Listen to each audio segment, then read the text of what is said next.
What's up, dude? How's it going? Dude, it's going really well. It's been a while since I've seen you. I was trying to think about that before I came here. I cannot honestly. It had to have been when I was still at the Lex.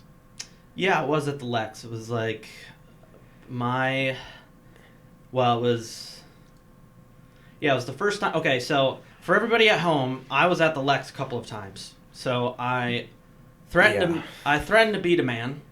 Oh yeah. And I had to leave. Right? It was just I was going through some stuff, you know. We all went through some stuff there, man. Yeah, we went through some stuff. It was a stressful situation, and I probably didn't handle it in the best way possible. But I quit a couple days after that. Yes. And that's the last time that we've seen each other in person.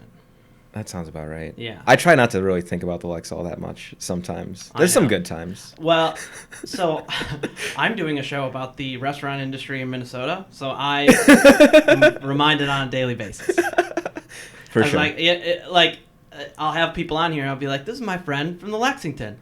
This is my friend from the Lexington. Right. I mean, what people don't really realize is that they have, the highest turnover rate in the Twin Cities, I think, in total. I mean, I didn't go through all the fucking stats, but we started with a staff of like 45 in back of house. And I think by the time I left, we were down to like 20. And the only people that had still been there from when I started was 3 or 4 of us at the most. It was bonkers. It was an insane amount of turnover. And having to manage that amount of change all the time sucked. Yeah, it was. You can never really get into. There was no rhythm. There was never a rhythm. No rhythm. Yeah, for sure. Well, let's get off the Lexington. Yeah, for sure. Welcome to Minnesota. Well done. I'm Christos, and this is Mike Yuen. Hello. Hi, Mike. Hello. Long time. I wanted you on the show before I started the show. Really? So. Awesome. Yeah, I kind of had a concept in mind for the show, and it's turned into its own thing. But you are one of my better friends. I think so. In the industry, like we said, we haven't seen each other in a while, but that's mostly because we're constantly working. We're not near each other. If we're not working in the same kitchen, we're never going to see each other. Right. But I have worked with you 2 places. Yep. Yeah. I started at a smaller place, the Craftsman, and if anybody remembers the Craftsman, I thought we did wonderful food there. It was great. It was a great experience, I think. It was just you and I often. For a really long time. Yeah. Yeah. But that builds a bond, man. Absolutely. Yeah. I'll never forget the what was it? I think it was New Year's. Scotty, the Sioux, showed up and then broke our Vitamix. Yeah. And I was like, I guess it's just you and me, buddy. Yeah. That's one of my I feel like it's one of my cutting teeth moments. Oh, for sure. In the industry, I had a couple before that. I've had many since then, but it was one of those moments where it was like, okay, time to sack up, and Mike Yuen and I are going to do a full New Year's service. Yeah. Just him and I. Yeah.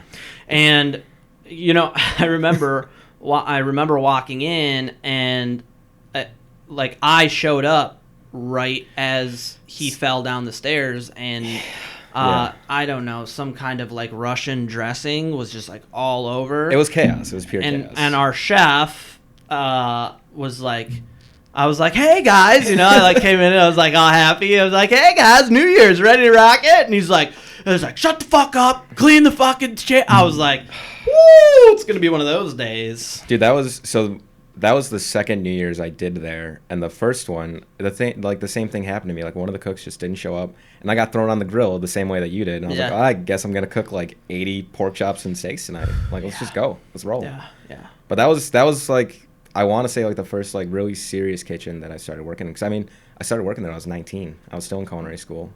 I forget how young you are. I'm 25. Yeah, I guess you're not that much younger than I am. No. But that's crazy. So where'd you start? Sorry, I interrupted you. I started working in Chicago when I was still in high school.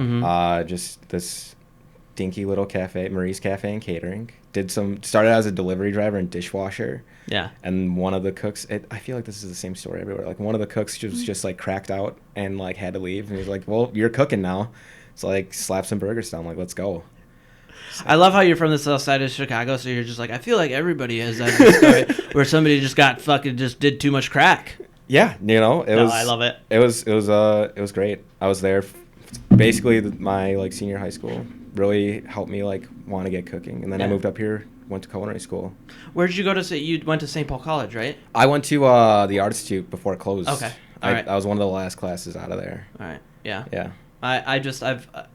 I'm trying to like kind of map out where everybody went to school, because there is clear differences in like which program people went to. Yeah. Like some people went to the St. Paul College program, and that they've done like a really good job of like networking and getting them into jobs and like having them on. Yeah. And then obviously I think that the other two places closed because they didn't do that very well. I would say I had a decent experience at AI. Networking wise, like I still kind of keep in touch with some of my instructors, but like other than that, like I respect the hell out of St. Paul College, and their instructors and everything they do there. I've worked, or I'd say the last like 2-3 places I've worked, I've recruited like half a dozen kids out of school from there, and they're great cooks. They have a really good program. But what's the other one? Cordon Bleu. Yeah, and it's closed now. Yeah, that's fine. Yeah. It's kind of for people who aren't aware, it's kind of a running joke where it's like you get somebody from Le Cordon Bleu that have this ego? Yeah, it's like they think that they're going to walk into that restaurant and they are going to run it. Yeah. And it's like, what? Who are you? Right. And it's like, it's always some like tiny person. So like, not like a little person, but like some tiny person. And you're like, who's talking to me right now? And then you look down and it's like some guy pulling on your apron going, I'm pretty sure that you should have the pass set up like this. And it's like, all right, Yeah. I'm trying not to swear too much on the show. Yeah, I didn't know what the plan was there. I'm gonna play it. Well, here's the thing. Like, they've already demonetized a couple of my episodes. So like, we're just saying the F word, and we're relying on the Patreon right now. Perfect. That's what we're doing. So fly away. Okay. Fly away. So I haven't even fully introduced you yet. I mean, right now I don't really know how the whole setup for you is working. For sure. Do you want to, so I don't like just massacre like what your position is and stuff like that? It's kind of fluid. There's not that many of us at Yuen Hmong Kitchen. It started off as Chris Her and Yie Vang, just doing pop-ups. I came on board a little under 2 years ago, just working the food truck, and then eventually just moved into kind of management. Yeah, I would say I've been running the kitchen outside of Republic now for about a month. Had been running the trailer at Social Sideworks for about a year. Just gonna keep on trucking along till Vinai, pretty much. Yeah. I love to hear that. So, for everybody who didn't catch everything, he's at Yuen Hmong Kitchen right now. Yep. And you're working out of it. It's like you said, it's a fluid situation, so you're working at it out of a couple different places. You still have the food truck, though, right? So the food truck was actually we leased the food truck out of Social Sideworks. So that's their trailer. Okay. Their whole idea for that was like an incubator kitchen, right? And it worked really well for us. We were there for a little over a year and a half. Yeah. And just started getting on to bigger and better things. I mean, without the pandemic, Vinai would be up and running as of September, I think was the original opening date. So we'll see what happens. So most likely spring is what I. Spring is what the word on the street is. I think that's just a better idea, anyways. Absolutely. Like there's no business in the winter, anyways. Yeah. You know what I mean? Mm-hmm. Like that's one thing at the Lex where like people would come in and they'd be like, "I want a job," and I'm like, "Not here, not now. What are you talking about? You're gonna be here for like 4 hours on a Thursday. Yeah. That's all I can give you. Yeah. That's all anybody can give you. Get out of here. I'm so mean. No, but here's how I feel.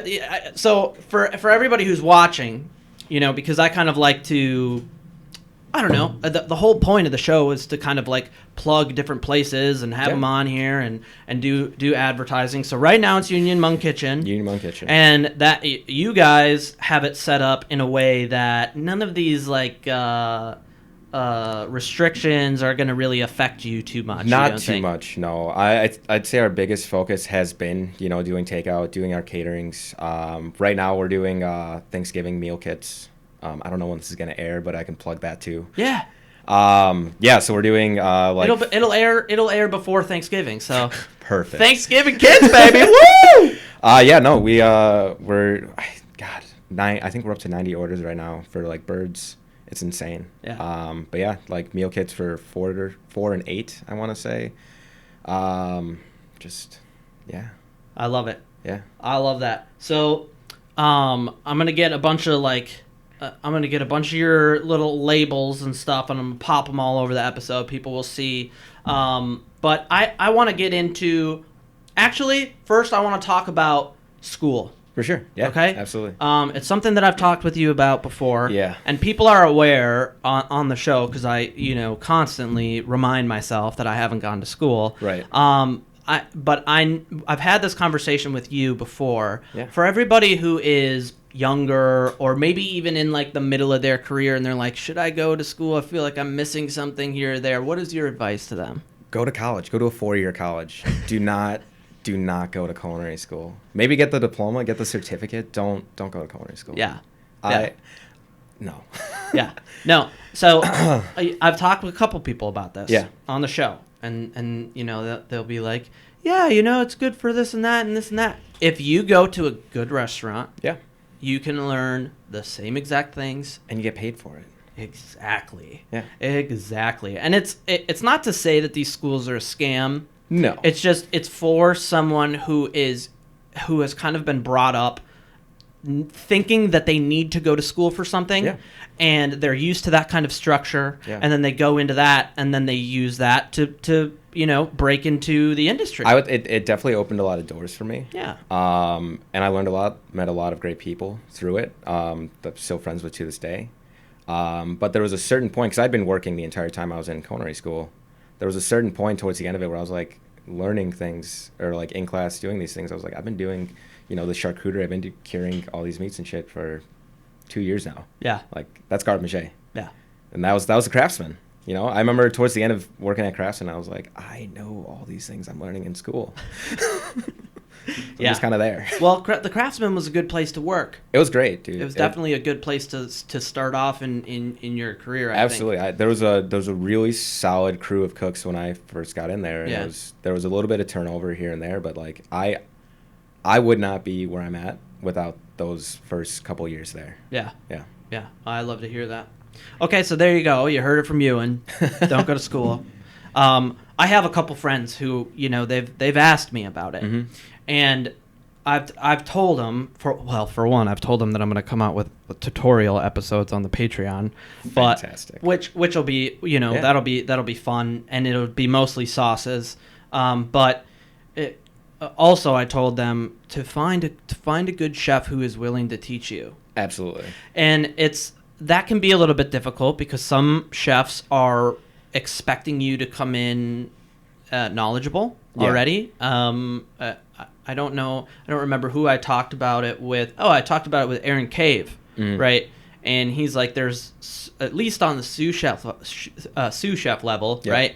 I need you to have all of these. I need you to know what you're doing. Right? Yeah, absolutely. But even underneath that, right, on the lead line cook, or even somebody on the line, I need you to know how to do simple cuts and stuff like that. Yeah. But I can teach you if you're willing to learn. If you're willing to learn, come into the kitchen and I will teach you. Yeah. Yeah. So I'm glad to get that out there. Just like don't go to school. Don't go to school. Love St. Paul College. I love the people who come out of St. Paul College. Absolutely. And it's not a complete waste of money. There are good things that come out of it. But if you're like us and you don't have a lot of money, right, don't waste your money on that. Absolutely. Instead, make money, right? Mm-hmm. Okay, so I want to talk a little bit about the menus that you're working with right now. For sure. Okay, so first of all, you had me stage at Lat 14, right? Yeah, and it was my one day off that week too. Yeah. It just didn't work. It didn't work out. But here's the thing. Yeah. It would have been a fucking disaster.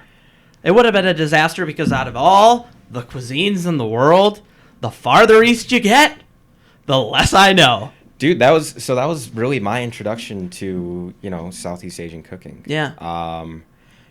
Like I'm half Chinese. Yeah.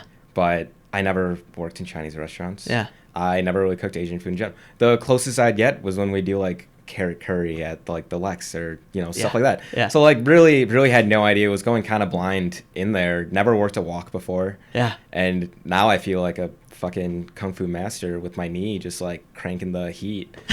But no, it was flick of the wrist, baby. Yeah, flick of the wrist. It was a really cool experience, and it really sparked something for me, because before that I'd been cooking primarily French, Italian, New American cuisine.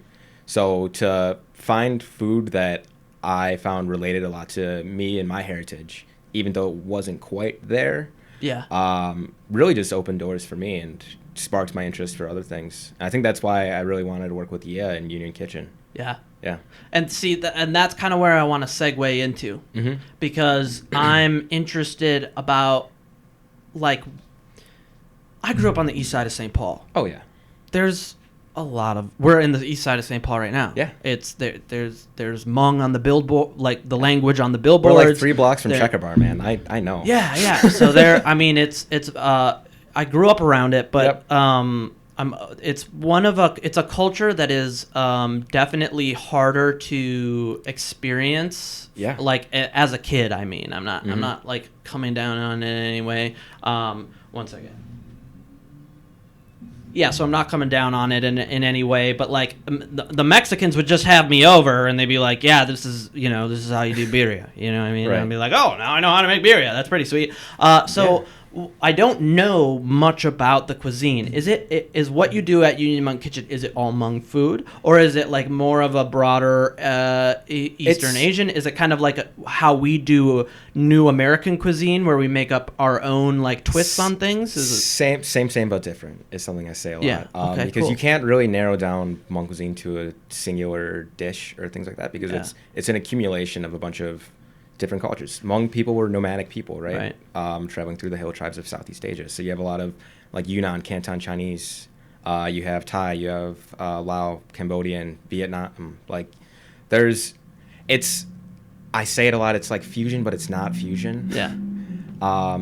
It's cool because you can just kind of pick and choose all these things from all these different regions, and it's at the end of the day, it's Hmong food. The thing that I love that Yea says all the time is the Hmong people picked up, these certain things from everywhere they've been. Yeah. Right? So I'd say Hmong food in Minnesota is vastly different than Hmong food, say, in California or in Thailand. And holy shit, the Hmong food in Thailand is incredible. I bet. Oh, oh yeah, that's right. You were at Thailand. I was. Yeah, we did. And you had a going away party that I wasn't invited to. Mm-hmm. I remember these things. We did a little month R&D last winter, basically at the start of COVID. Oh wow. Which was wild. Yeah. But yeah, we did a month in Thailand, south to north and back. Learned a bunch, ate way too much food. Yeah. But it was a good time. No, that sounds fantastic, and that's the way to run a restaurant. Right. I mean, to go to the beginning of the tradition and things like that. I liken the Hmong cuisine to something like Turkish cuisine, right? Or really, when you talk about Mediterranean cuisine, right? It's very similar, right? Mm-hmm. Like all of these different places have the same thing, but it's slightly different, same but different. Same. Right? Yeah. And then you have these little regions that have something like completely different than the region over here. Like for instance, Greek food and Palestinian food, right? They have all these, you have your forms of kofta, forms of souvlaki, your kebabs and the way that they do the meat, similar pitas.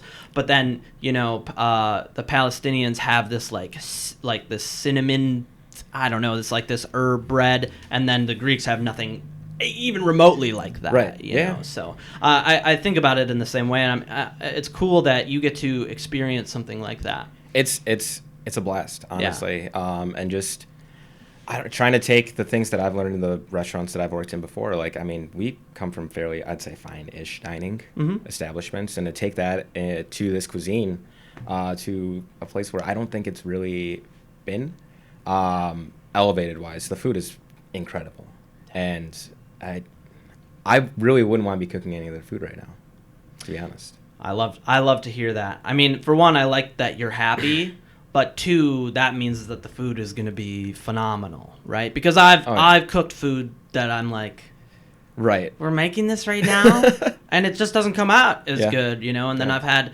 food at the same place that I'm really excited about, and it's like, I don't know, man. It just, people break into it, and you see the smile on their face, and you're like, I made that, and it's like, it's this like traditional thing that I didn't even put a twist on, right? But I did it right. Yeah. You know what I'm saying?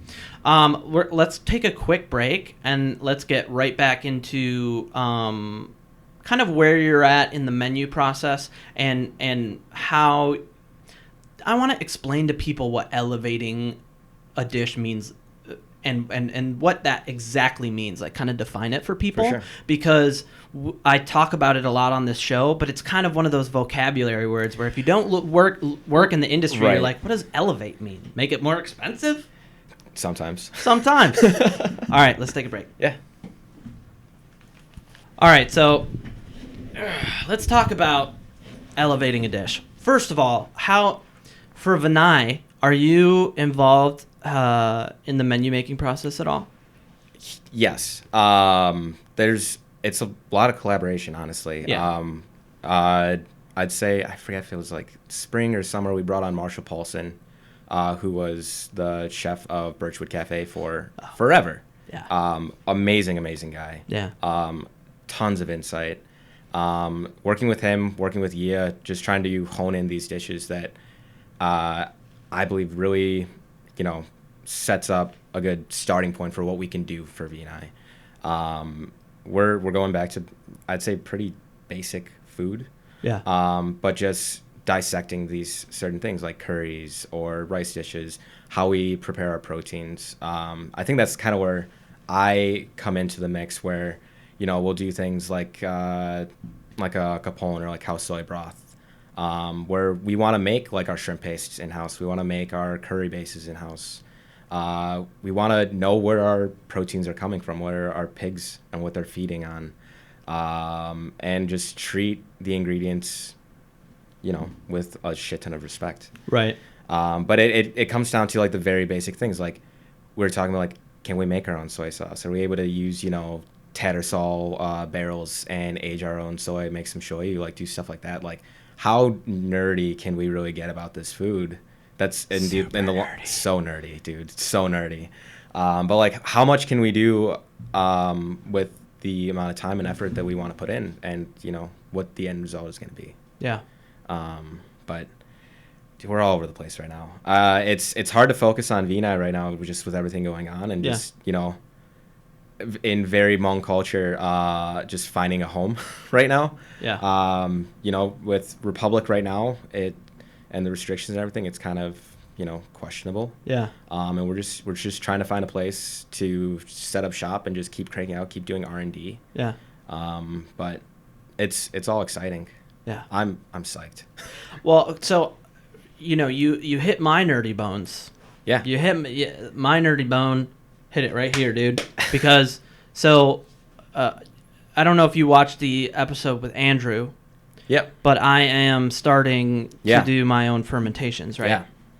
And that has kind of changed the way that I'm able to cook, right? When you really, when you focus on the, like, bare bone basics of everything, like not what, how to make your own sake when you can get your own koji, but how to make your own koji. Right. And for people who don't know what koji is, like, it's barley, or is it barley or rice? Can be both. Yeah. So and you ferment it into a cracker, basically, and you get this huge thing, and you use it for all kinds of stuff: shoyu, miso, sake. Yeah. So it's like, and I did it with lactobacillus at Public. And I used it in multiple different sauces. Yep. And it's just it's a phenomenal way to make your own products, and you can make your own vinegars. You can do, and it's you're getting the most out of the products that you have. Yeah. You know, the things that you do. You and Andrew and I think Christina also touched on just like using the whole ingredient in as many fucking ways as you can. Yeah. You guys talked about leeks like way too much, but you know I love leeks. You know I love leeks. You know this. But yeah, like just taking every bit of the ingredient and using it in any possible way you can, making vinegars out of the stems, making leek oil, like shit like that we used to do a lot of. I feel like, especially at Craftsman and the early days at the Lex when we weren't burnt out. Yeah, definitely. The Lex became. I think. Let's go on a little tangent here with the Lex. I think part of the problem with the Lex is that we started trying to give people what we thought they wanted, right?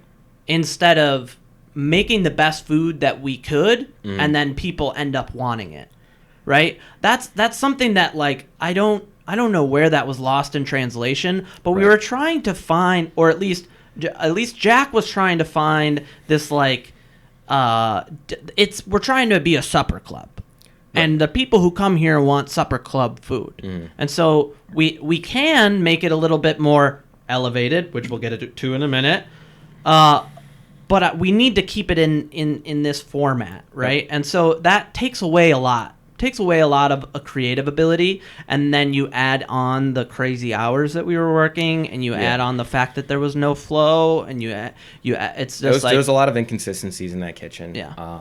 But I still think we made good food. We just didn't really know quite what we were doing.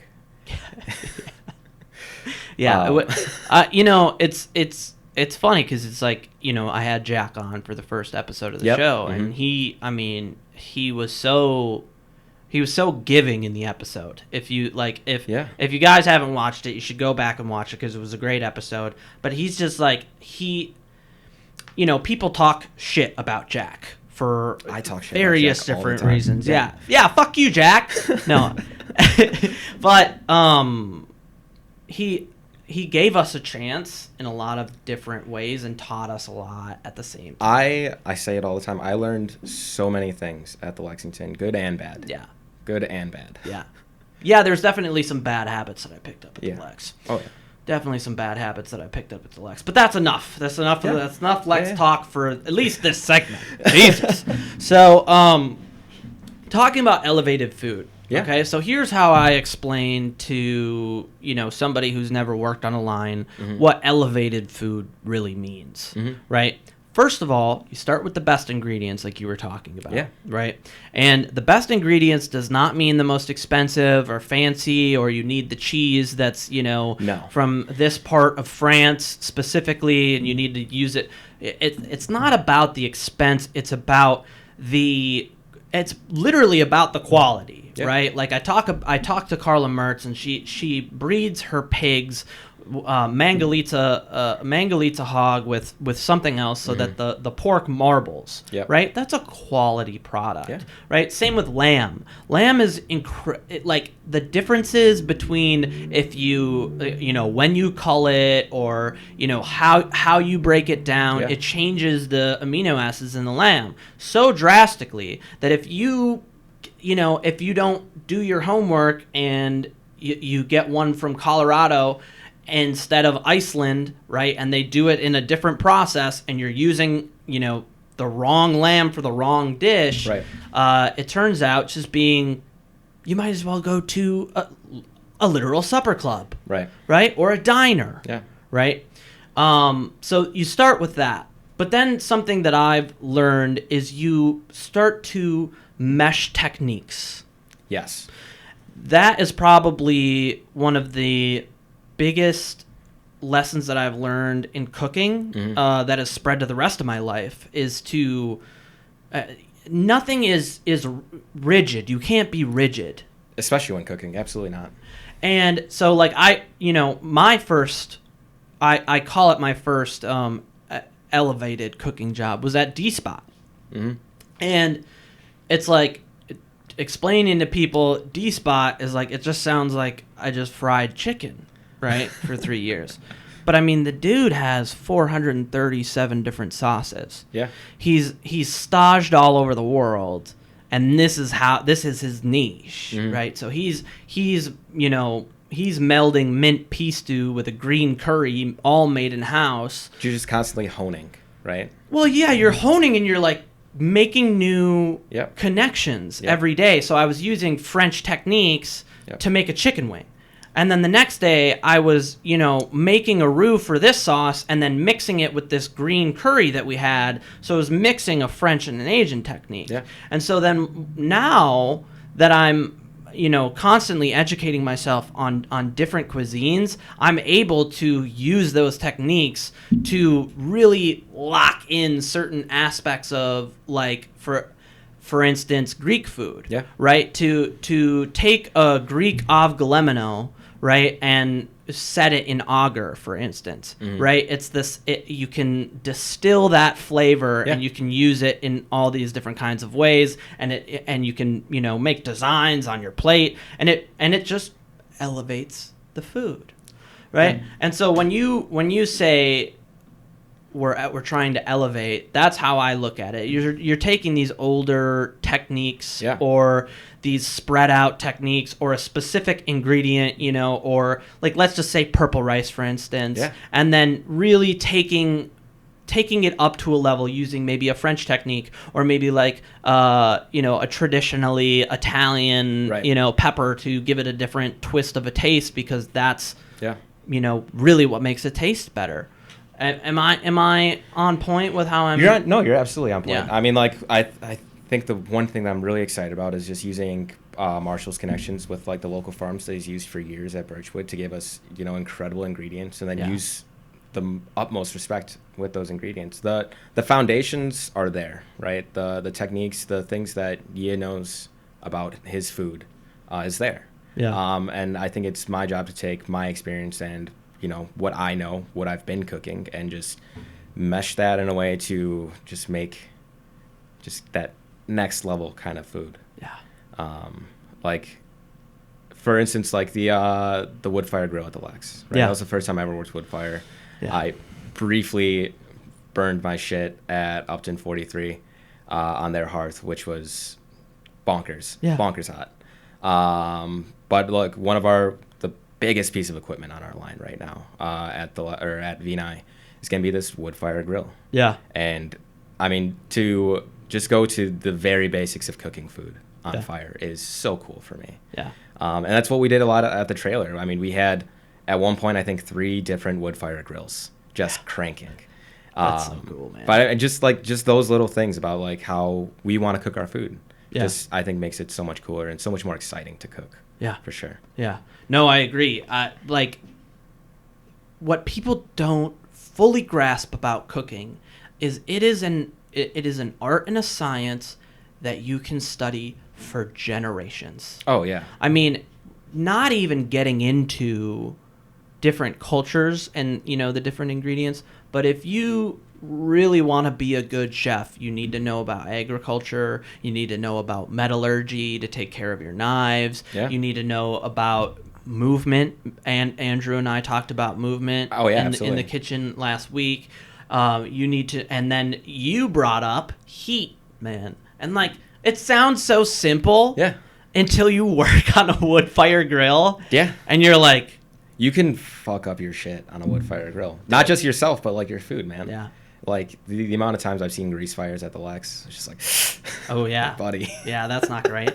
That's not great. But I mean, even like just the way that the heat swirls, where you put your wood, how much wood you want to put on. I mean, like, it's an insane amount of control. That in itself, you can work your ass off for years and still not quite get. Like, just the idea of, like, cooking on embers. It's so delicate, but you can destroy or elevate a dish with just that simple tweak. You're talking sweet to me right now. You're talking sweet to me, because that really is the key. That's the key to that's the key to being a chef. Is to constantly be learning. But constantly be learning about every aspect of cooking. And when I just can't believe you brought up heat. I'm just in love with it right now. So, like, What I have a book behind your head right now. It's the Nordic baking book, right? And it's Yep. Magnus Nielsen. You worked at Upton 43, so you know a little bit about kind Barely. of. Okay, so that was basically that restaurant was very much based on Magnus's cooking and a little bit of Red Zeppi's cooking, and you know Harsey's own twists on it and stuff. Which, amazing fucking chef. Dude, are you talking about Harsey? Harsey. Oh, yeah. Yeah. Dude. I will get him on this show. I don't. It's gonna be an awkward episode. But I had Chad on, so like I can definitely have Harsey on. It's just a matter of time. Anyways, okay. Back to what I was talking about with the Nordic baking book. Yeah. There's like, I want to say 10 pages, and it's tiny little letters. Oh, it's a textbook. Yeah, there's 10 good pages talking about the different types of ovens for the different types of breads and how he breaks up the different types of ovens for the different sections of the book. Mm-hmm. It's like you need to be a physicist in a certain way when you're talking about heat. And the cool thing about being a chef is you bring it into muscle memory at one point, you know? And, like there was a time, I'm sure for you, and maybe a couple days for me, at the Lex, where the wood fire grill was now down to muscle memory. Absolutely. We got a ticket in, or somebody called something, and I knew exactly where my heat was coming from. I knew exactly how to get the perfect grill mark down. I knew how much time I needed, and I didn't need to count the time. I just did it. Yeah. And that is something that I really have appreciated about cooking. It's kind of taught me how to both learn in a logistical sense and then immediately apply it, and it becomes a skill. Yeah. Like I know how to control heat, motherfucker. Get it? Yeah.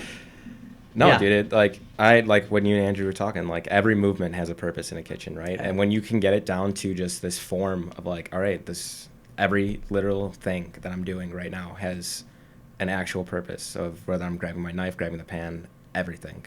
Yeah. That just makes you a good cook, though. You just know what you're doing. Yeah. Well, but see, that's an important thing that people don't get, and sometimes even people in the industry don't get, right? Being a cook is not about creating a menu. No. You know, it's really never about that, although I love creating menus. Right. Right? Aaron and I talked about it in depth. It's about the execution. Yeah. Right? And so if you know, you become a head chef, you become an executive chef, at that point there's still that cook mentality of thinking about how the movement and the execution goes down. You can write a very colorful menu with a bunch of pretty things, but if you can't execute it, then it's just words on a fucking paper, man. Dude, quoting you, clipping it. Don't do that. Well, maybe do it. I don't know. But I remember early menu writing days, right? So towards the end of Craftsman, when we were starting to rewrite menus for the Lex, it was a lot of, oh, this would be so cool. We can and it turns out to be like a 3-pan pickup. Like, how does that make any goddamn sense? Yeah. Sure, it'd be a great dish, but it's not gonna work. Yeah. So I think, especially when I was working on the trailer, working at Republic now, it's just what can we do? What's the best possible food we can do with our limitations right now? Mm. And that's what you constantly have to do in Yeah. working in kitchens. But I don't know, man. No, I that it's just true. I mean, that what can we do? Yeah. Let's take another quick break, and then let's talk about what the future is looking like in your eyes about cooking. I don't I think that we've had a good episode so far, and I don't think talking about COVID is going to down the situation too much. I think there are definitely proactive ways to look at the situation, and I'm interested to kind of pick your brain about where you see the industry in general, but just the actual act of cooking, how you see that changing. Sound good? Yeah, absolutely. All right, cool. All right, dude, what are we going to do? We're fucked, right? No. Okay. Maybe. I don't think so.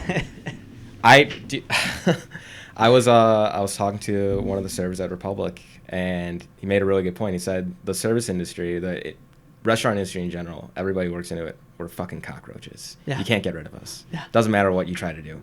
Throw a pandemic at us, we're gonna crawl right back. Mm-hmm. People are getting crazy creative right now, I think.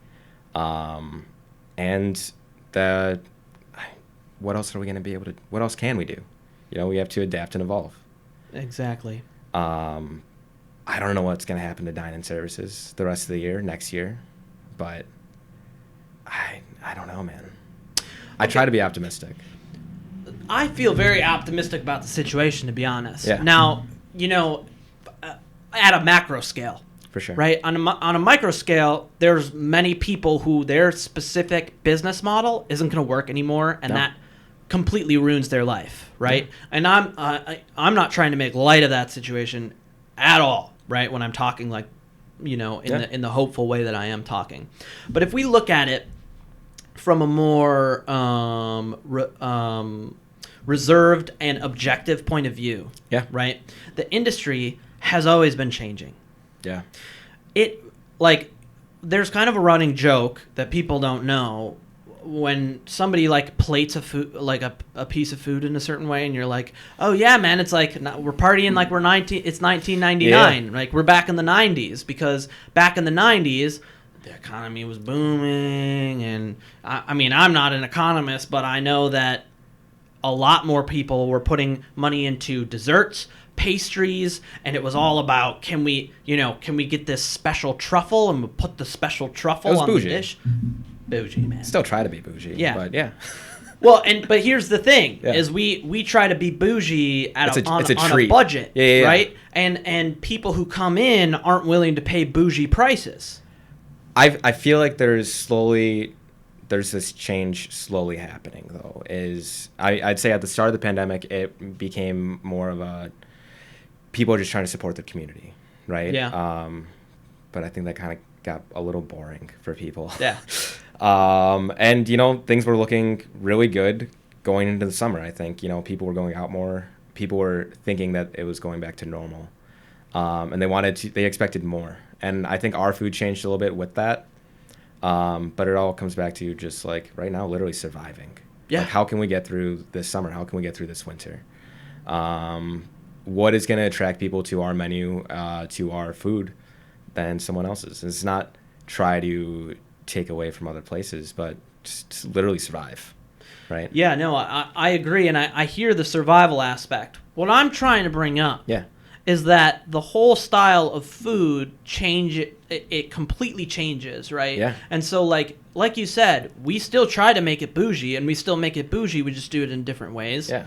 And I'm starting to see, I've already started to see this, I think, with shows like Chef's Table, mm-hmm. and some of David Chang's stuff, which we don't have to get. Oh, dude, you want to get into Dave Chang? We can. That was the book I was going to bring. Yeah, maybe on the Patreon. Yeah. Maybe we'll do that on the Patreon. But no, my point being that there's still ways to elevate food without breaking the bank, without going way over in your labor. In fact, usually to elevate food in the way that we're talking about, it usually reduces prices at the same time, and that's kind of the magic about it. Yeah. Right? Like if you're using for instance, if you're using a wood fire grill properly, you can probably spend less money on the wood than you would gas. I mean, if you're using it improperly, if you're using it improperly, you're gonna run yourself out of money. Yeah. But if you're using it properly and you're setting your menu up in the way, and you don't have this huge giant grill, you can definitely save a lot of money using it, right? Same with a French chop. Just the way that it's heated and the way that it's containing electricity now, containing the actual heat. Yeah. It makes sense, right? It makes logical sense. And then when you're talking about using every part of the ingredient, we've talked about it on the show. Me and Christina went into super depth on it about how, you need to be, now she's a little bit, intense with it, right? I'm intense. Right. Christina's intense. Yeah, man. And we're going to have her on the show a third time, so it's like, don't think that I'm hating on Christina when she's not here. She's going to see this, she's probably going to Give me a she'll probably yell at me too. Yeah. No, but we love Christina. Absolutely. And she's the best. She's one of the best at what we're talking about right now. No, really. Is this adaptation and this using of every ingredient? I think is just it's the only natural course of action right now is to go in that direction. Well, I think especially for her, like in her situation, like you have to be extremely cost effective. Yeah. Like margins are already slim, and then you add in the fact, say recently, like 50% occupancy. Like you need to start getting fucking creative. Yeah. And it's hard to, especially for me, it's hard to have that kind of creativity in your food when you're plating everything into go boxes. Right. So that's kind of a downer, but I think just giving more of a variety, doing things like CSA boxes. I see a lot of places doing like take home kits with instructions on how to cook. I think, especially going into this winter, I think that's the move, man. What, take home kits? I think so. Interesting. I think you cut down on your labor. Yeah. Right. And you give people the opportunity to, play chef.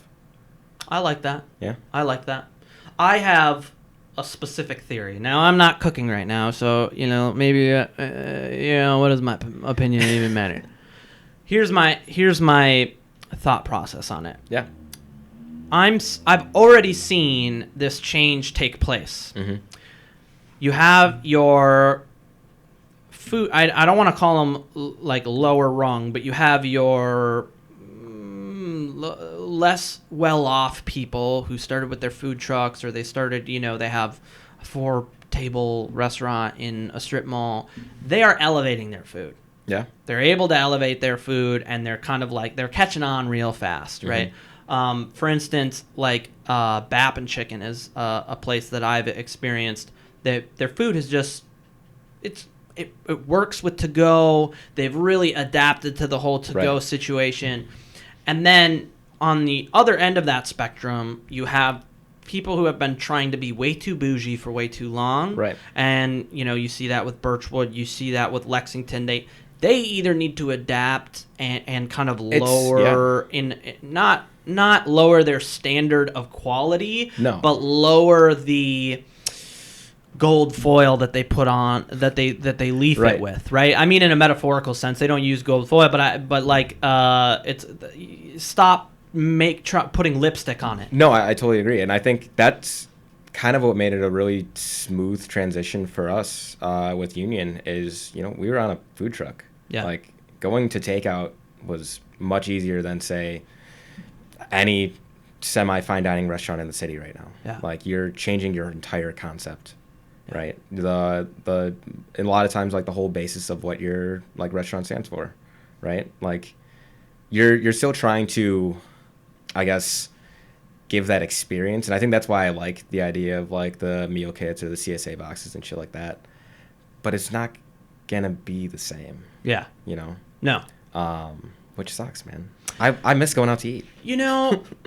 I was talking to Andrew actually off the show. Yeah. And he kind of like was able to distill it in a way that nobody else can. Yeah. Because he's Andrew and he's just ephemeral. Miyagi. Yeah. But he was talking about how he just wants to cook for people, and he wants to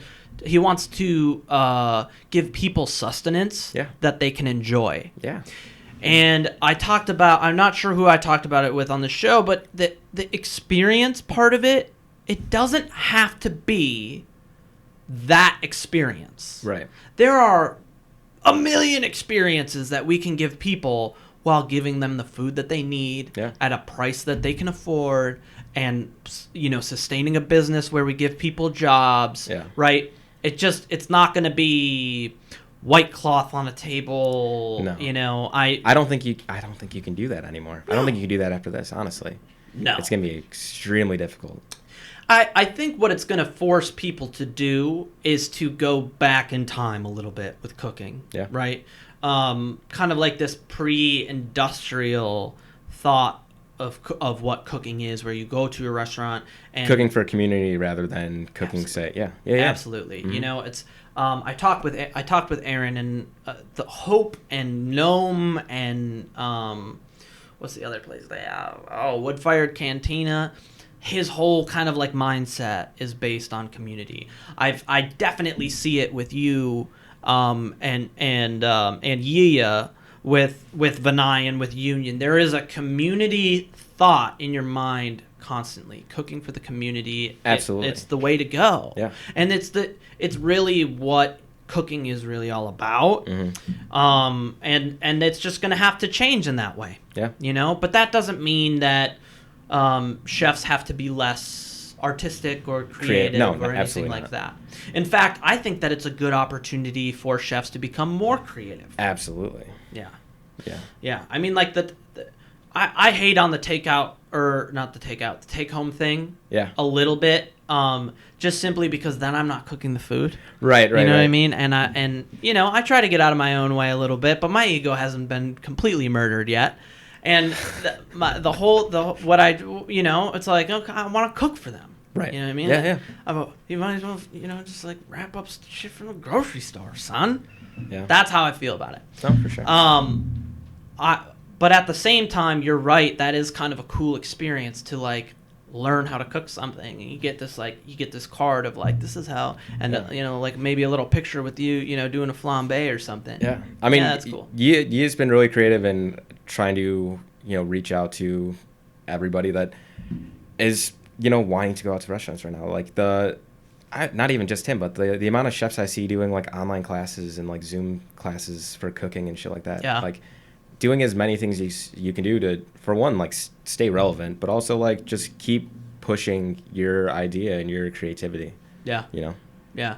No, that's a good point too. I talked to Adam down in North Dakota, and he, he's doing these wine dinners, and then they have the lady from Italy on the Zoom call when they're trying the dinner. That's such a, there's so many opportunities for creativity. Think about like Koshan this year. It eventually turned into just a massive cooking class. Yeah. And I had done Koshan the year prior, and it was not that.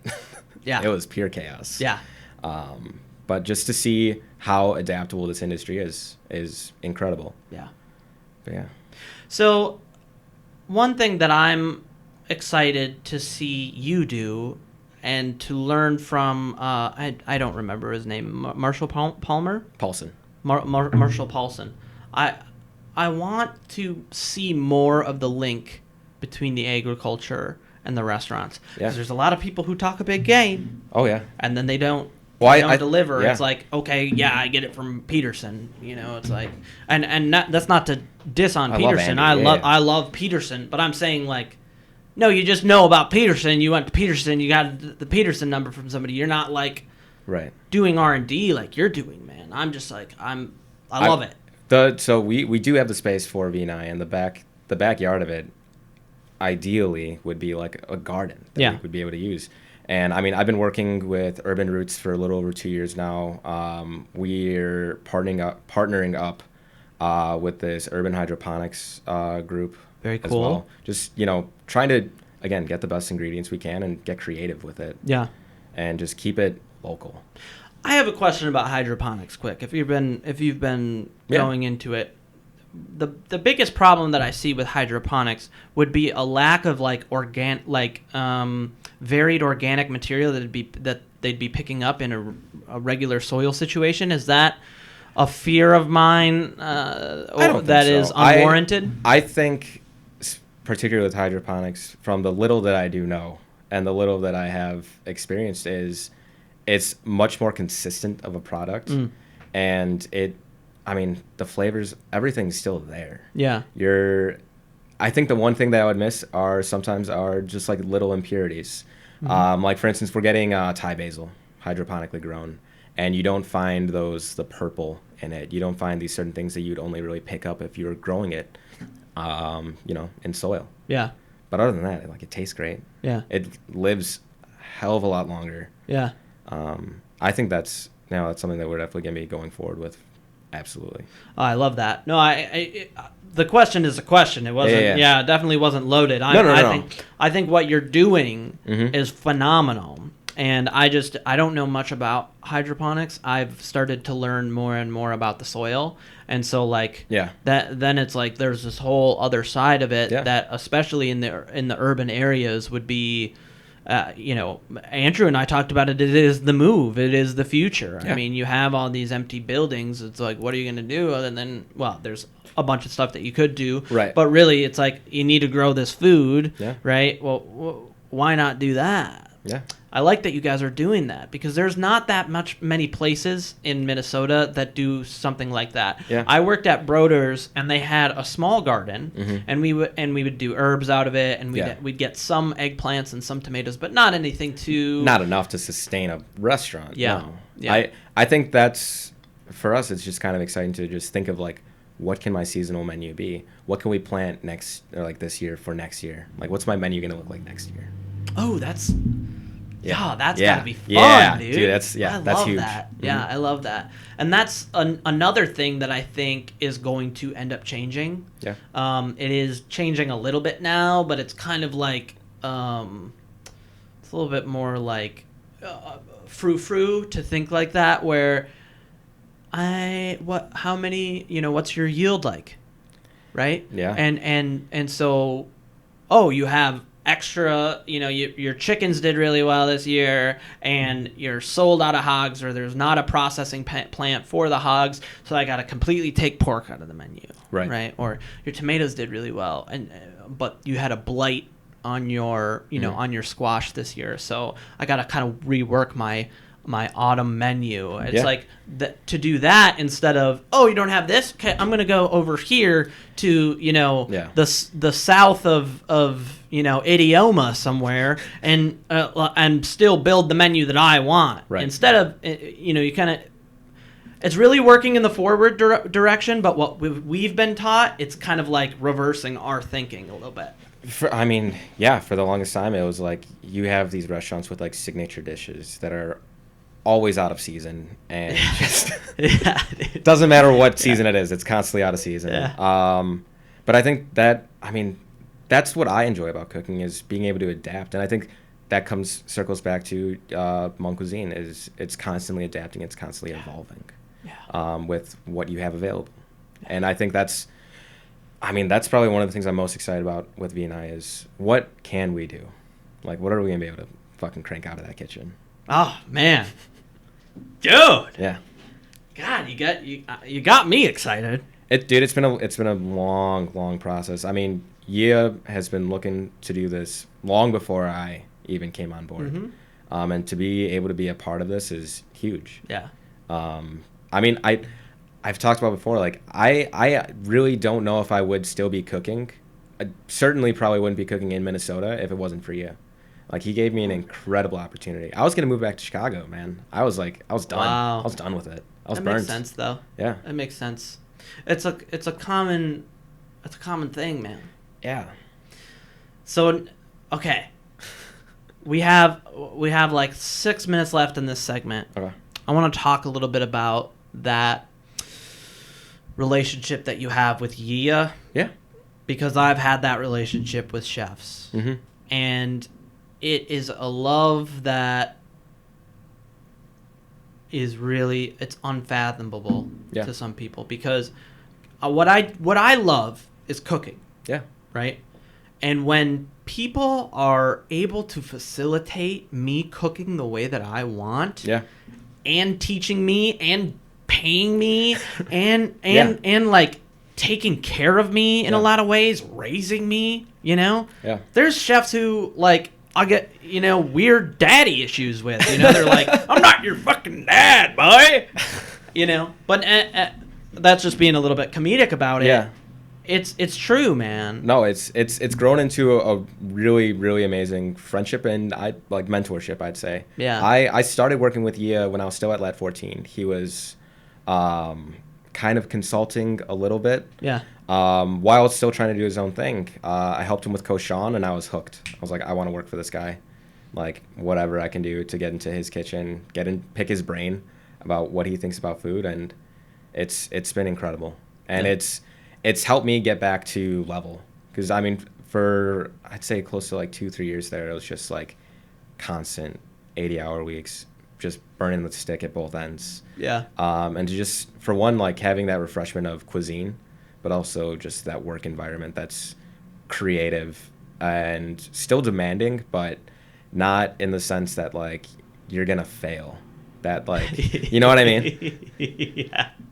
Yeah. And just having that like that positive reinforcement. I remember all the fucking time, just like, oh man, chef, that plate looks good. Must taste like shit. It's like, you remember that shit. Yeah, dude, you're Chef Buttons. Yeah. Oh, God. 100%. And still kind of am. But just, I think it also just came with growth and just getting a little bit older and getting out of my own head. Yeah. 'Cause I mean, I feel like you and I came into the industry or worked in the industry around a time of, there was a lot of change. Yeah. In the way chefs acted and treated their employees. Yeah. And I caught both ends when I started cooking, and I gravitated towards the harder side of things, Yeah. I think. But that's absolutely not the case with Yuen Kitchen. Like, I'm gonna. Okay. First of all, yeah, we got time. I was raised in the fucking darkness. Yeah. Right? Like full Bane style, like In the shit. molded by it. yeah. You can. I know you know because you see the kind of like ticks that I have on the line and Yeah. stuff. It for people who are just getting into the industry. It's not. I'm not doing this to be like you guys have it so easy. No. You're right. Things yeah. have changed. Yeah. And it used to be you are the chef's tool. Yeah. And if you're not going to work right, he will change you. Yeah. And You will. I remember a chef told me, with a knife in his hand, you will shape up, or I will shape you the fuck up. Yeah. And like that stuck with me, Yeah. dude. And it still does. And it's like when I was talking about Jack. It's like there's a lot of good things I learned. And there's also a lot of things that I will never use in a kitchen. Yeah. Again. Yeah, because there's that takes the love out of it. Yeah. And a little bit of what Andrew and I talked about last week was, I love that these episodes are flowing together. Chefs treat themselves like machines. Yeah. Instead of dancers or artists or, however Andrew and I want to fantasize we are all day. Yeah. But that is what does that to them. Mm-hmm. Because the chef has, I'm not even going to say treated or abused, but he has treated you like a machine. Yeah. And, when I first started, I started with zero knowledge and zero experience, and I really didn't even know what I didn't know. Yeah. And I still talk with these chefs today, Mm-hmm. but I will never treat my staff like that. No. I will never treat my staff like that because it doesn't create a team. It doesn't create, it creates the Lexington. Fear and animosity. Exactly. Yeah. It creates, and then you have people who, learn to live in that environment, and they start undercutting chefs that are near them, which is the problem that I had at the Lexington. Let's be very clear, right? I'm not just a complete psychopath. And, but it's like now that I've gotten the ability to be in a managerial role or a teaching role, Yeah. I definitely take on more of the, no, I'm going to be not passive, but much more understanding, patient, and loving. Yeah. And I feel like I've gotten a lot out of it, and I've taught people, and I have people that would work for me on the drop of a dime. Yeah. I just we had to talk about it, man, because there are people who are who think that is the way, and I mean that was my train of thought for the longest time. I was young when I started managing. Well, I think my first sous position I was 20 years old. Yeah. And I thought the only way for me to get through these other cooks that are older, probably more experienced, more times than not, was to just fucking be a dick about it. Yeah. And that is absolutely not the case. Yeah. Yeah. No, you're right. It causes it either causes animosity or fear. Yeah. I feel sometimes both. And I can say that I see that in you, right? I see the good aspect of what we've been talking about in you, right? Since the first time that I met you. What you don't fully grasp is when you met me, I was like not in a good place. No. And maybe you do fully grasp it, I don't know. But it was like, you know, I went from working at Victory 44 and rising up the ranks at Victory 44 to like being homeless for years at a time, you know, and, you know, completely. But then I came to a kitchen, a little small kitchen called the Craftsman in South Minneapolis, and you were a very kind man. And you... Kid. Yeah, I mean, you were a kid, but I'm not gonna. No, absolutely. I'm not gonna come in there and be like, "What's up, you fucking kid?" Yeah, right, you know. Right. But like, I think that you dealt with the fact that there were. I don't know. Was that the point that you started changing and not being a dick? Because I never felt like you were a dick to me one time, and I was like, you know, having flashbacks on the line and shit. That was just the start of it, because I didn't really know what the fuck I was doing. Yet. I think it started growing into this mentality and this manager, this leader that I didn't really want to be, and that definitely came to a point at the Lexington where I was like, I can't do this. Yeah. I can't keep treating people this way because it's not good for either of us. And then just continuing growing from there, and just getting to where I am now, and just looking back and being like, holy shit. I think both of us have grown so much since we first started working together. Oh yeah.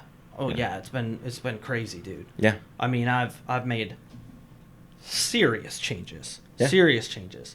I think the biggest thing for me is that I've gotten like really sober. Yeah. Since like when I was working at the Craftsman, I was sober, but then I had like this weird like relapse on weed, and then I, you know, went away for a while, and coming back, I just have realized all these different aspects of my career. I wasn't performing because my mind wasn't right. But the way that I was raised is and I don't mean in the household, I mean in the kitchen, is, nah, you're going to be here for 90 hours a week, and I might pay you for all of it, and, you know, the pay is going to be garbage, so you better be selling something on the side, and you're going to need something to fuel you throughout that entire process. That was the culture that I walked into, for sure. Whether that's what attracted me to it at the start or not, I don't really know, but it was definitely a part of that. Yeah. That I'm very thankful that I've grown out of over time. Yeah. You know? Yeah. But I think that growth, once, you know, this is a message to people who are watching the show. That growth is, up until that point, I really didn't grow. Mm-hmm. I worked at some pretty awesome places, and I learned some pretty cool techniques, and I worked with some incredible people. But I didn't grow until I stopped doing drugs. I mean, let's be real, you know? And that's not to say that you have to be sober, you can't smoke weed, but I'm saying, like, in the way that I was doing it, and when we're talking about the culture, it just can't live on. You have to, it's self-deprecation, right? I just kept, like, just pushing myself further and further than I really needed to push myself. Yeah. And once you kind of step back and realize, like, oh shit, I think that's the point, at least for me, where I was like, this is where I need to go. This is the path. This is the kind of person I want to be, particularly in the kitchen and outside as well. Yeah. You know. That was a good conversation. Oh yeah. I loved all of the things that we touched on. Let's take a quick break. Yeah. We'll end it with a Yelp review clapback. Perfect.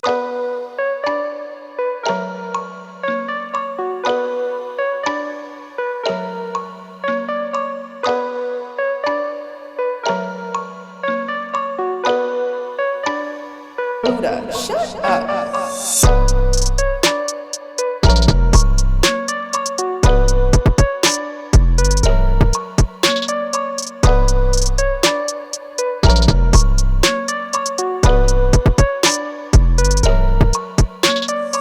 It's time for a Yelp review clapback. with Minnesota Well Done. Very exciting. Dude, I'm here with Mike Yuen, and we're doing the damn thing. A lot of people have asked for this segment to come back, and I can see why. It's a lot of fun. I enjoy picking people apart that can't do anything about it and can't say anything back to me, and there's little to no consequences for me. Yeah. It's great. I got to vent a little bit. It's fine. Yeah, dude. Yeah. I mean, I'm excited to do it with you because, like, we've already... People don't know this, but we already do this while we're on the line, you know? 100%. And then every once in a while, somebody will, like, catch... Like, what is this goober fucking getting to eat? Yeah, like, you know, people will be like, dude, too fishy is one of my favorite ones. When they're like... Yeah, especially at the Lex, like, where our care of the food was just immaculate. Oh, yeah. And they're like, yeah, the scallops were too fishy. And I'm like, The fish. It's fish.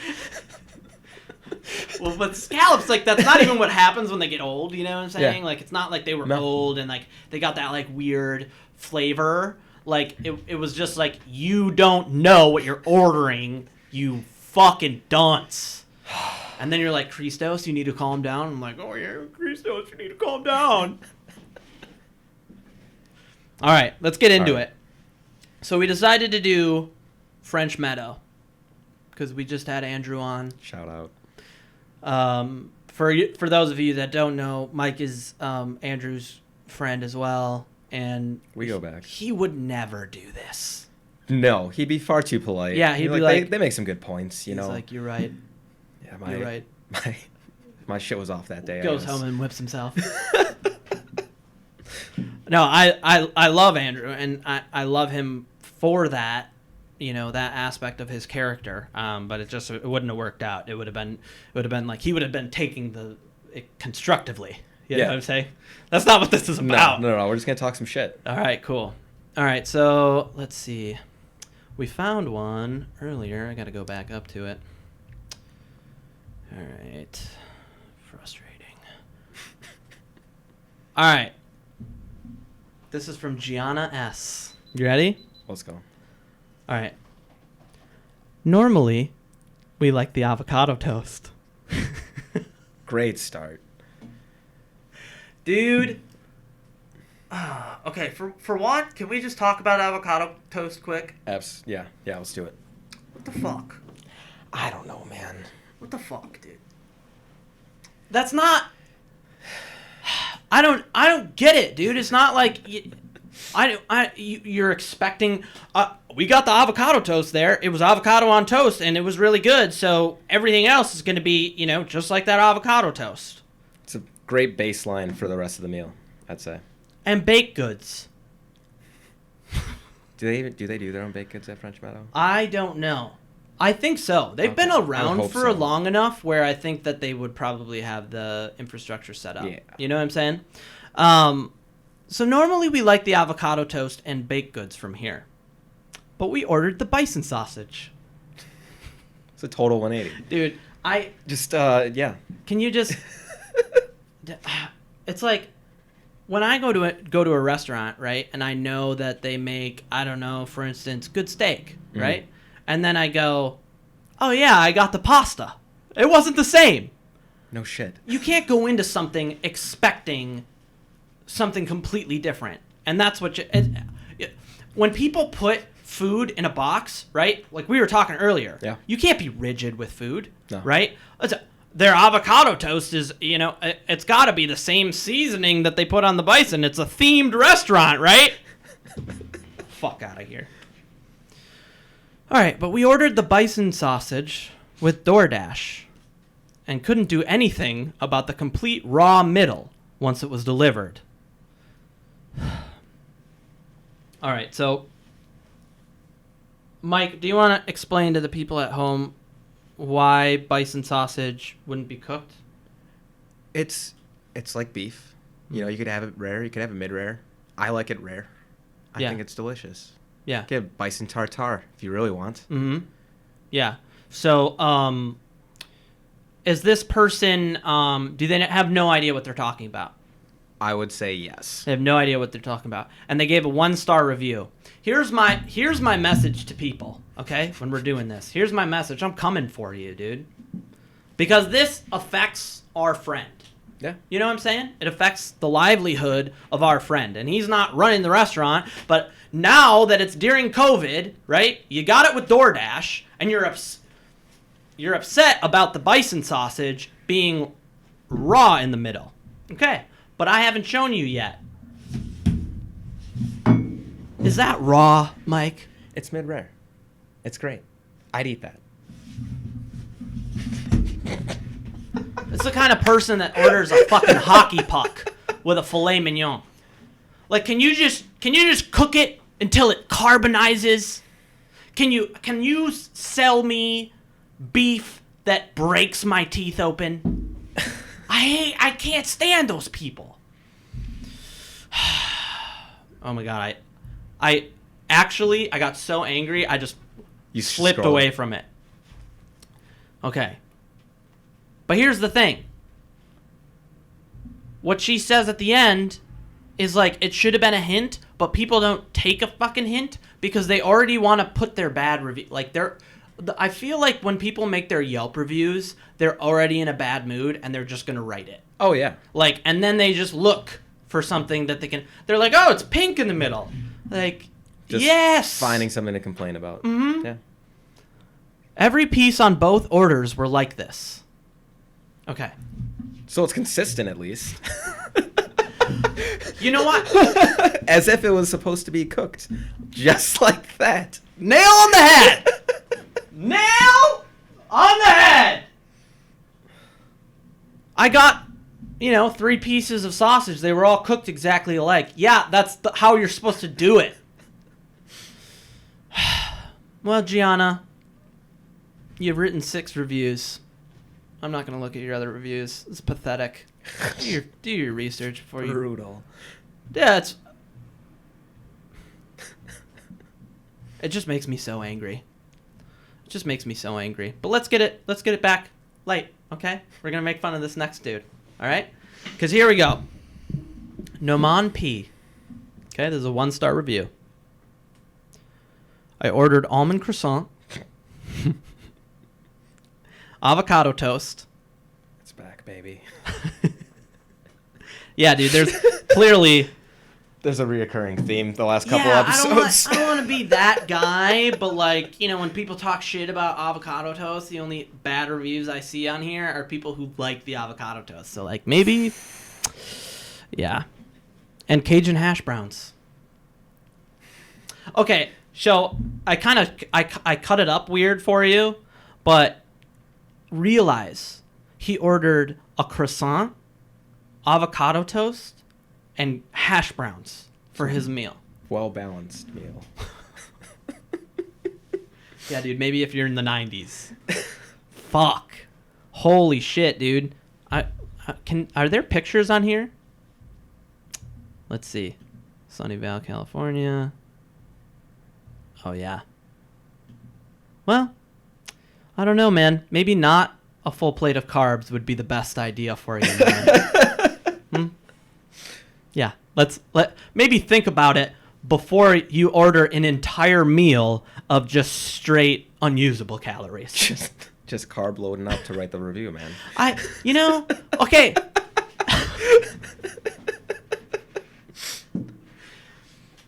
He needed some energy because the fucking balls that this dude has to put a 1-star review for what he says. Listen to this. Almond croissant. You ready? 1-star review. This is pretty good. This is great. I'm having a great time. Avocado toast was okay. Lots of avocado and thick toast. Dude, people are getting detailed on these reviews. Like how many C's thick though? Like 2? Yeah, dude, I know. I know. I need to know the millimeters, man. Let's get like in the movie Burnt where he's like, you need to cut it down to a millimeter. It's for this guy. This is the guy. Wouldn't that be funny? Wouldn't that be a great bit of to just be Michelin star reviewers, just doing Yelp with reviews. fucking measuring tape on my table. We're just doing Yelp reviews on like Pappy's, you know? I'm like, Steakums wasn't really to my liking. Anyways, maybe we'll put it on the Patreon. Cajun hash browns with eggs. A bit tasteless. Okay, and I wanna say something on a more serious note. That is not a review, right? Tasteless food is not it's not a thing, dude. I'm sorry. Maybe it's not salty enough, or like, I don't know. But what I hear when I hear that is somebody who wants more salt. Right. And I'm not gonna, you know me, I'm not gonna fuck your food with salt because you have a terrible palate, dude. Sorry, no, I'm not gonna make that my everyday. Right. All right, I don't know. You looked at me like, you need to put more salt on your food, but I disagree. All right, a bit tasteless. Needs some sauce or flavor. Only tasted potato and eggs. Yeah, Mike. What are hash browns? They're potatoes. Okay, Yeah. that's interesting. And what are eggs? Oh yeah, they're just fucking eggs. That's right. I forgot, dude, for a second. Oh my god, dude, this guy. And then, and so he wants some sauce or flavor. Either one, dude. Can we either put some sauce on it or put some flavor on it? The sauce can be fucking tasteless, man, with the rest of it. But as long as there's some sauce. I don't know, and maybe it's the fact that you have, like, you shoved a croissant in your face, then you shoved a piece of toast in your mouth, and then you ate potatoes and eggs. Maybe that's why, like, dude, like, maybe you just need nutrients, you know what I'm saying? Oh my god, this guy. Lots of outside seating and relaxed ambiance. Dine-in open during COVID. Okay, I feel like he's saying that they shouldn't have been open. And here's what I'm going to say about that. There's very specific regulations that every restaurant and food truck has been held to during this time, and they've been constantly changing, and everybody has done their very best to keep up with it. Fucking infuriating, dude. Fuck you. All right, dude. We did our Yelp review. Thank you for doing it with me. That was great. Hopefully, there's no consequences for me. No, not for you. So, I don't work at French Meadow. I don't give a shit. Yeah, that's true. Andrew's gonna be like, dude, what the fuck? But I love it. I love the segment, and honestly, I loved having you on, dude. This has been great, dude. Oh. Hopefully, when Vinai is open, you can come back on, and we can do just like Vinai is opening. Absolutely, yeah, dude, that'd be great. Cool, man. Thank you. I really appreciate your time. Thank you, bud. Yeah, peace. Thank you, guys. Remember to like, subscribe, and share. I will see you next week. Lost light stencils my heart. Lovers remember my old home sun burning. My memory. A shovel writes a new song. I can almost hear them singing along as I keep digging away. Her love rubbed me raw, methamphetamine, alcohol, falling.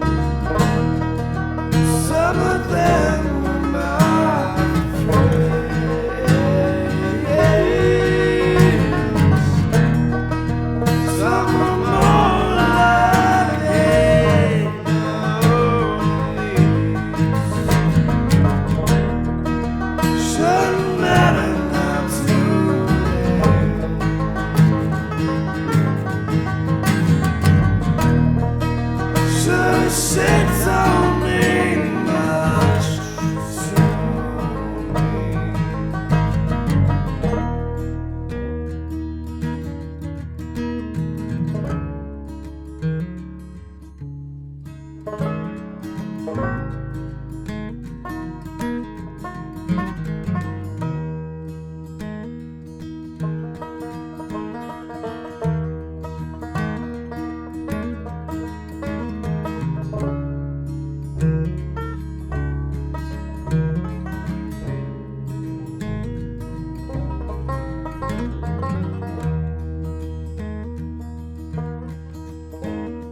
Last night I took apart most everything in your garage and got myself some dollars and cents.